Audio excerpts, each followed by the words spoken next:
Em Eclesiastes, capítulo 7, verso 8, o rei Salomão nos ensina que melhor é o fim das coisas do que o começo delas. De fato, isso é importantíssimo. Convido você a observar alguns exemplos. O início de um curso, seja universitário ou de qualquer outra área, é importante. Porém, se não houver conclusão, não terá valor, pois não há certificado ou diploma. A construção de um prédio ou de um complexo industrial só terá serventia quando estiver concluída. A largada de uma corrida, seja de carros, atletismo ou natação, só é válida se o competidor completar a prova. Antes do final, o carro pode quebrar, pode haver um acidente ou o atleta pode se machucar e não terminar a competição. Isso também acontece no casamento. A empolgação do namoro, do noivado e as festas são começos lindos, apaixonantes e cheios de expectativas. Entretanto, é fundamental reconhecer que, após o início, existe o meio e ele não pode ser ignorado. Nesse período surgem percalços, desafios, alegrias e frustrações. Precisamos aprender a lidar com tudo isso, pois fazem parte da jornada da vida, que possui início, meio e fim. No meio do caminho, podemos cair, falhar e até parar antes de alcançar nossos objetivos. A vida não é perfeita, não é uma linha reta. Ela possui curvas, becos sem saída, surpresas boas e desagradáveis. Porém, quero destacar aqui um fator importantíssimo, um ponto crucial na vida de todo ser humano. Quero falar de algo que vai além desta vida natural, material e tangível.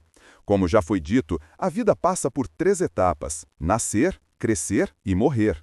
O nascer é o começo, marcado pela alegria, descobertas e planos. O crescer é o momento de agir, estudar, trabalhar, colocar em prática o que se aprendeu, formar ou não uma família e concluir projetos. Por fim, vem o envelhecer, tempo de contemplação, de compartilhar experiências, de ensinar os mais jovens e administrar da melhor forma possível o desgaste do corpo, saindo aos poucos do palco e dando lugar aos mais novos.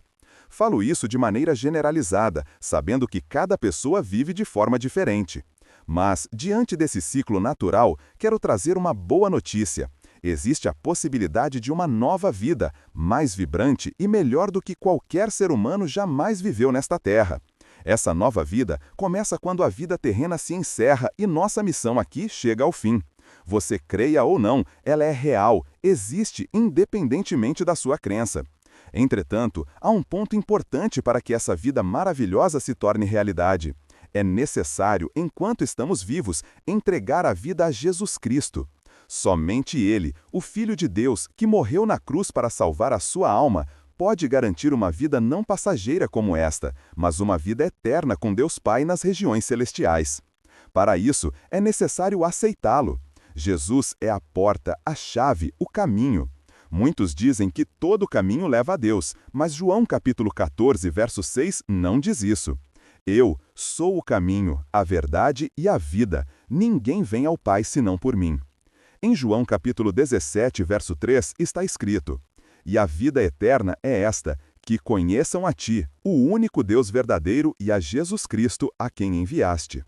Em João capítulo 3, verso 16, lemos: Porque Deus amou o mundo de tal maneira que deu seu Filho unigênito, para que todo aquele que nele crê não pereça, mas tenha a vida eterna.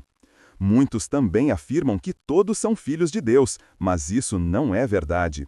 Quem não entrega sua vida a Jesus Cristo é criatura de Deus, não filho. Em João capítulo 1, verso 12, está escrito: Mas a todos quantos o receberam, deu-lhes o poder de serem feitos filhos de Deus, a saber, aos que creem no seu nome. E em Romanos capítulo 8, verso 14 ao 17, Paulo diz: Pois todos os que são guiados pelo Espírito de Deus, esses são filhos de Deus. Deus ama você, mas você ama a Deus? Em João capítulo 14, verso 21, Jesus afirma: Aquele que tem os meus mandamentos e os guarda, esse é o que me ama. E em 1 João capítulo 2, verso 4, Aquele que diz, eu o conheço, mas não guarda os seus mandamentos, é mentiroso e a verdade não está nele. Para finalizar, para viver uma nova vida em Deus, tanto aqui em novidade de vida quanto na eternidade, é necessário decidir a quem você deve obediência. Como disse no início, no meio do caminho enfrentamos problemas, desafios, decisões, acertos e vitórias.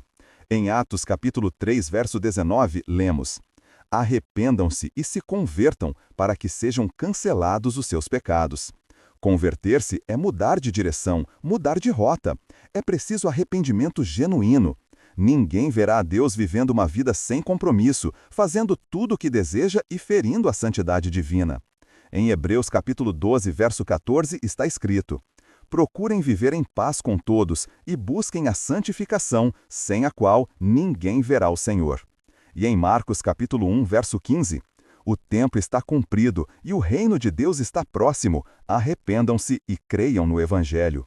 Jesus também disse em Mateus capítulo 4, verso 17, Arrependam-se, porque está próximo o reino dos céus. Em 2 Coríntios capítulo 6, verso 2, Eis agora o tempo oportuno, eis agora o dia da salvação. Não deixe para depois a decisão de entregar sua vida a Jesus Cristo, pois não sabemos se acordaremos amanhã. O tempo de decidir é hoje. Faça uma oração entregando sua vida e o controle dela nas mãos de Deus. Viva para Ele.